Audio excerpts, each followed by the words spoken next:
Entonces, si observamos el yeyuno y el ilion, ¿sí? Estos están enmarcados por el colon. Aquí tenemos el colon ascendente, esquemáticamente aquí colon transverso, y el colon descendente, que se va a continuar con el colon sigmoides, que vamos a ver posteriormente en el intestino grueso.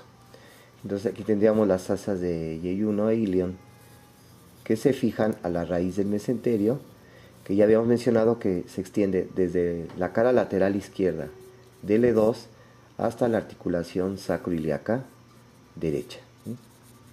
Y mide aproximadamente 15 centímetros, y que en su inicio es poco alto, lo mismo que en su terminación, y en el resto es más alto, y que en su borde libre se van a fijar los 6 metros de intestino delgado de yeyuno y el del ilio.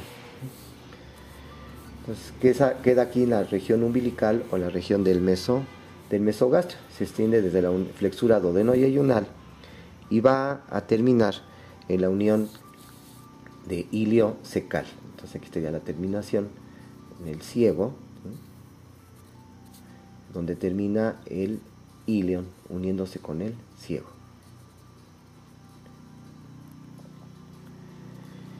Vamos a observar que el ilion, más o menos a 0.5 a 1 metro de distancia de la unión iliocecal, ¿sí?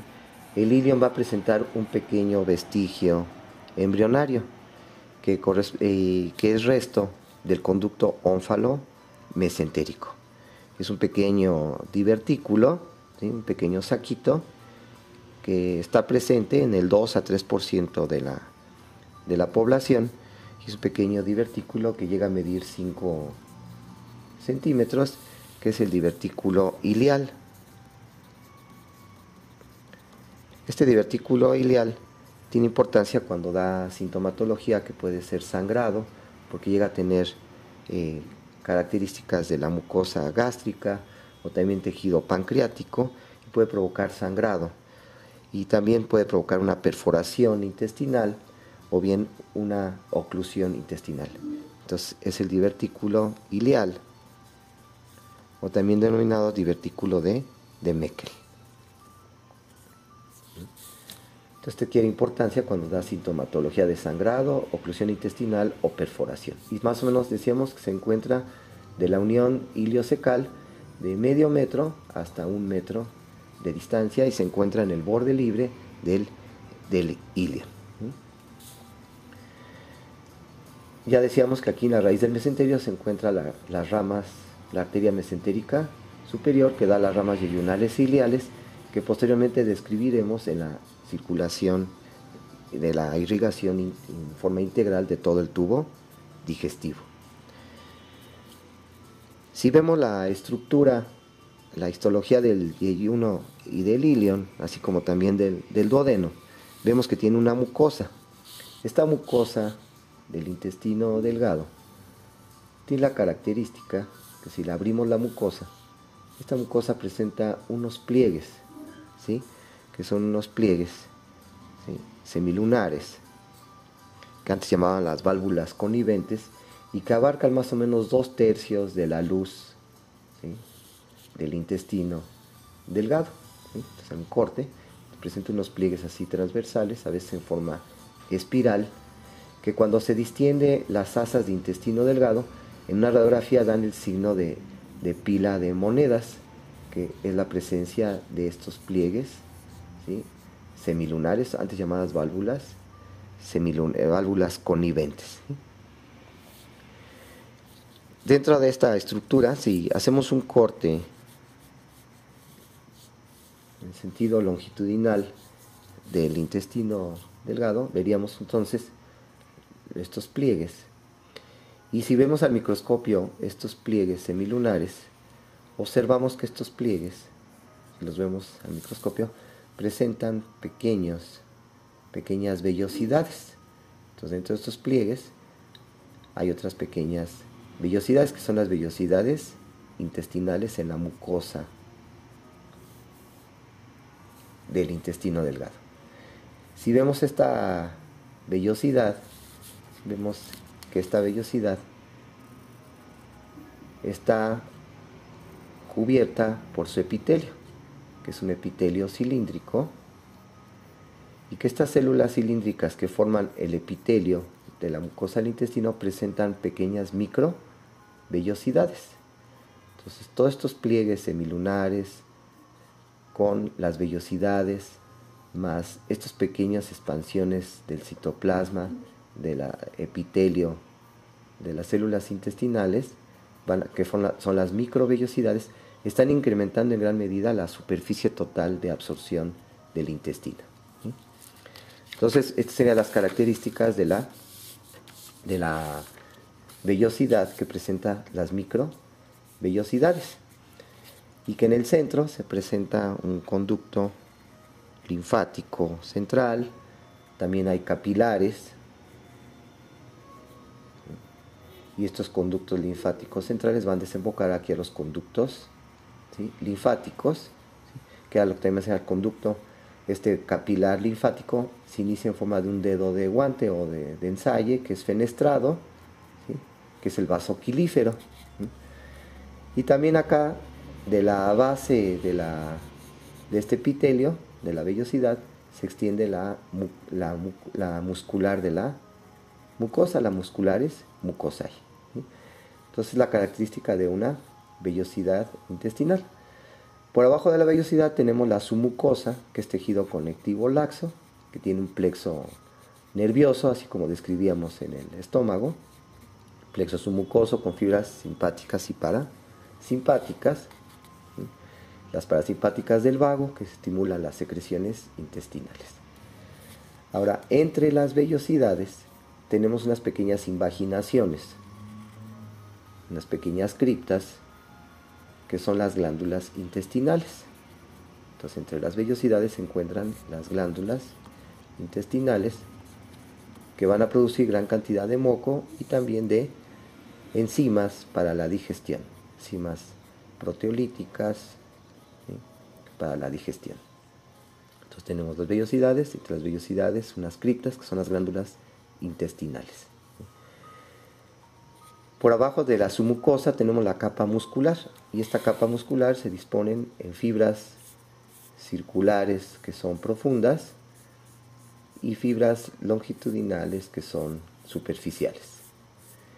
Y entre las circulares profundas y las longitudinales superficiales se encuentra también otro plexo nervioso muscular, ¿sí?, que también está formado por fibras simpáticas y parasimpáticas. Y las parasimpáticas son las que estimulan el peristaltismo intestinal. Y por último, la capa más superficial del intestino, tendríamos la capa serosa, que es el peritoneo visceral. Aquí faltaría comentar también que la mucosa, aparte de presentar estos pliegues semilunares, ¿sí?, de presentar vellosidades, y estas vellosidades con células que tienen microvellosidades, a nivel de la submucosa también se localizan unos nodulillos linfáticos. Entonces se encuentran nodulillos en la mucosa, unos nodulillos linfáticos, que pueden ser solitarios, ahí aislados, pero a veces confluyen, sobre todo a nivel del ilion, y entonces forman unos verdaderos nodulillos linfáticos agregados, que llegan a medir a veces varios centímetros, ¿sí? Y estos nodulillos linfáticos agregados era lo que antes se denominaba las placas de Peyer. Entonces, propiamente, a nivel de la mucosa del intestino delgado, se encuentra una gran superficie de tejido linfático, que es muy importante para la captación de antígenos, de bacterias, y entonces una barrera de defensa, ¿sí? Entonces, esto sería todo a nivel de la submucosa, donde se encuentran los nodulillos linfáticos solitarios, que a veces se forman nodulillos linfáticos agregados, que se denominaban placas de Peyer, y hacen que el intestino sea un verdadero órgano linfático, ¿sí? Si ahora continuamos con lo que sería el intestino grueso, ¿sí? El intestino grueso, que llega a medir aproximadamente de 1.5 metros hasta 1.8 metros. Desde el ciego hasta el ano es su longitud aproximada, ¿sí? El intestino grueso tiene la característica de que presenta, ¿sí?, unas pequeñas dilataciones. Estas dilataciones reciben el nombre de austras. Entonces presenta las dilataciones que son las austras.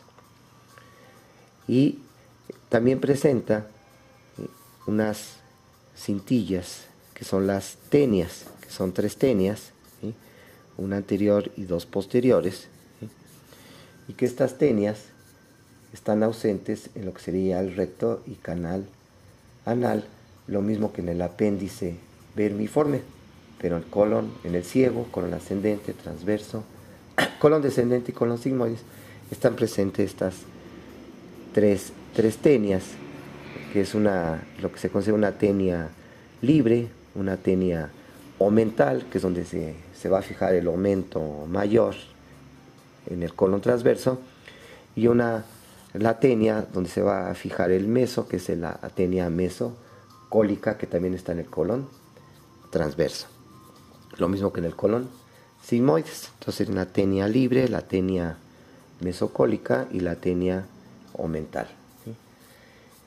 Otra característica es que en los bordes de estas tenias hay unos pequeños saquitos llenos de grasa que están en el tejido subseroso, por abajo de la serosa del colon, que son los apéndices epiploicos, ¿sí?, o apéndices omentales. Entonces tengo aquí los apéndices epiploicos que se encuentran subserosos y llenos de grasa, o apéndices omentales, aquí en los bordes de las tenias, ¿sí? Bien, entonces el ciego, que se localiza en la región inguinal derecha en relación con la fosa ilíaca interna del hueso coxal, este ciego, ¿sí?, es una especie de un fondo de saco, llega a medir un promedio de 7 centímetros y se localiza inmediatamente por abajo del orificio ilial. Aquí estaría el orificio ilial, donde está la unión iliocecal. Aquí, a nivel del orificio ilial, se encuentra una pequeña elevación redondeada de la mucosa que forma la papila ilial. Aquí está la papila ilial, que antes se denominaba la válvula iliocecal, que presenta sus dos labios, ¿sí?, su labio superior, su labio inferior, ¿sí?, o labio iliocecal superior y su labio iliocecal inferior, y que en conjunto forman la válvula ilial, ¿sí?, o la papila ilial, antes llamada válvula iliocecal, ¿sí? Vamos a observar que hacia la cara posteromedial del ciego encuentro el nacimiento del apéndice vermiforme. Entonces se encuentra en la porción posterior y medial del ciego, ¿sí?, el apéndice vermiforme, que llega a medir hasta 9 centímetros, 9 a 10 centímetros, y tiene gran cantidad de tejido linfático en su linfoide, en sus paredes, ¿sí? Y que en la anatomía de superficie podríamos proyectar este orificio del apéndice vermiforme, lo podríamos proyectar. Si ponemos la pared anterior del abdomen, ¿sí?, aquí el ángulo subcostal, y aquí estaría la región del ligamento inguinal. Entonces, de la espina ilíaca anterosuperior hacia la cicatriz umbilical, del lado derecho trazamos una línea, ¿sí?, y la dividimos en tercios. Entonces, la unión de los 2 tercios mediales con el tercio lateral, aquí es donde se encontraría este orificio del apéndice vermiforme, ¿sí?, que antes se denominaba el punto de McBurney, o ahora simplemente el punto, ¿sí?, apendicular. Aquí está el punto de McBurney, o punto, ¿sí?, ¿sí?, apendicular, ¿sí?, en la unión de los 2 tercios internos con el tercio externo de esta línea que va de la cicatriz umbilical a la espina ilíaca anterosuperior, superior. Entonces sería el sitio donde sería la incisión en un caso de una apendicitis no complicada, el punto de Maburney o punto apendicular. Hay que tener presente que en la base del apéndice se unen las tres tenias que estábamos hablando, la anterior, la tenia libre, y las dos posteriores, ¿sí? La del mesoapéndice y el apéndice, que es la mesoapéndice, que sería la posteromedial, y otro apéndice lateral y posterior. Aquí se fusionan las tres tenias, perdón, la tenia, de la tenia mesomestial, ¿sí? ¿Sí? O la omental, ¿sí? Y la mesocólica y la libre se están fijando aquí en lo que sería la base del apéndice, ¿sí? Y es una forma como el cirujano puede identificar, sobre todo si hay una perforación del apéndice, ¿sí? Las puede localizar donde se fusionan las tres tenias aquí en la cara postero-medial del ciego. Hay que tener presente que el apéndice presenta un pequeño pliegue peritoneal, que es el mesoapéndice, donde iría su arteria apendicular, que es la que tiene que ligar el cirujano para hacer la apendicectomía. Si continuamos con el colon ascendente llega a medir 20 centímetros, se encuentra en el flanco o la región lateral derecha y termina aquí en esta flexura, que es la flexura cólica derecha o ángulo cólico derecho, que se relaciona con el hígado, pues se llama el ángulo hepático derecho. Posteriormente, ¿sí? Continuamos con el colon transverso. Este colon transverso es muy largo, llega a medir hasta 50 centímetros y es móvil. Hay que tener presente que el colon ascendente, ¿sí? Solamente en el desarrollo embrionario al cuarto mes es intraperitoneal, pero posteriormente se absorbe el mesocolon ascendente y queda retroperitoneal. Entonces este está cubierto por el peritoneo parietal en el retroperitoneo. Pero llegamos al colon transverso y el colon transverso presenta un pliegue peritoneal que sería el mesocolon transverso, que tiene un extremo izquierdo inferior y un extremo derecho que es superior. Ese sería el mesocolon transverso. Y el colon transverso sufre una rotación hacia adelante, ¿sí? De tal forma que se encontraría, ¿sí? Las tenias posteriores, ¿sí? Tendríamos una tenia posterior superior, que es la tenia, ¿sí? mesocólica, y una tenia posterior pero inferior, donde estaría la tenia omental, que es donde se va a fijar el aumento mayor. Y esto es debido a la rotación que hace el colon transverso hacia adelante. Entonces quedarían la tenia anterior, queda aquí abajo, que es la tenia libre, la tenia del omental y aquí la tenia mesocólica. Aquí se fija el mesocolon transverso y aquí es donde vendría fijándose ese delantal, que sería el aumento mayor, que viene de la curvatura mayor del estómago. Y aquí abajo quedó la tenia libre. Posteriormente tenemos la flexura cólica izquierda, que se relaciona con el vaso, que está más alta, pues el ángulo esplénico. Para continuarse con el colon descendente. Este colon descendente llega a medir también aproximadamente 50 centímetros, se encuentra en el flanco o en la región lateral izquierda y también es retroperitoneal. Y posteriormente nos continuaríamos con lo que sería el colon sigmoides. Este colon sigmoides mide aproximadamente 40 centímetros y se dirige desde la región inguinal izquierda, es decir, en relación con la fosa ilíaca izquierda del hueso coxal, se va dirigiendo hacia la derecha, cruza la línea media, ¿sí? Para volver otra vez hacia el lado izquierdo y otra vez pasa la línea media y después regresa hacia la línea media para continuarse con el recto a la altura de la tercera vértebra sacra. Entonces la característica del colon sigmoides. Y este colon sigmoides sí presenta un pliegue de peritoneo, que va a ser el mesocolon sigmoides, ¿sí? Y este mesocolon sigmoides va a estar limitando, ¿sí?, esta pequeña pues fosita, ¿sí?, la fosita intersigmoidea o el pliegue intersigmoideo. Entonces aquí tenemos este pequeño pliegue intersigmoideo que en el retroperitoneo, en el fondo de esta pliegue intersigmoidea, se encuentra el paso del uretero del lado izquierdo, ¿sí?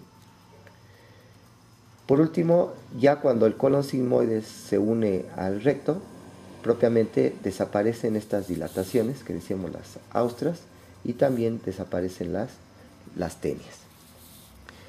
Si estudiamos la estructura del colon, vemos que su mucosa, a diferencia de la mucosa del intestino delgado, carece de estos pliegues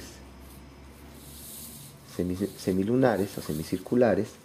Entonces la mucosa se observa que presenta aquí nada más unos pliegues transversales que se interponen entre dos austras, las dos austras, ¿sí?, unos pliegues aquí transversales, y observamos que la mucosa parece que estuviera claveteada, ¿sí?, como si le hubieran agarrado varios orificios con un clavo, ¿sí?, y que si la estudiamos presentan estas invaginaciones que son las glándulas del colon, las glándulas intestinales del colon, ¿sí?, donde se va invaginando la mucosa con su epitelio cúbico, ¿sí?, carece de vellosidades, pero las células sí presentan microvellosidades. Entonces ni tiene válvulas o pliegues semilunares o válvulas coniventes, ¿sí?, no tiene vellosidades, pero sí tiene microvellosidades. Tiene sus glándulas intestinales que producen gran cantidad de moco, es donde se absorbe gran parte del agua, ¿sí?, que va por el intestino, y es donde se realiza la compactación de la materia fecal, de las heces fecales. En la mucosa presenta también algunos nodulillos linfáticos, pero siempre son solitarios, no forma nodulillos linfáticos agregados que denominamos las placas de Peyer. Tiene su submucosa, su capa muscular, circular interna, longitudinal externa, y su capa más superficial, la capa serosa, con su plexo nervioso submucoso y plexo muscular. La capa serosa es la capa más superficial, pero hay que tomar presente que los órganos que quedan retroperitoneales nada más están cubiertos por serosa en su cara anterior, mientras que el resto de sus caras están cubiertas por tejido conectivo, que sería la adventicia, como sería el colon ascendente, el ciego, y el colon descendente.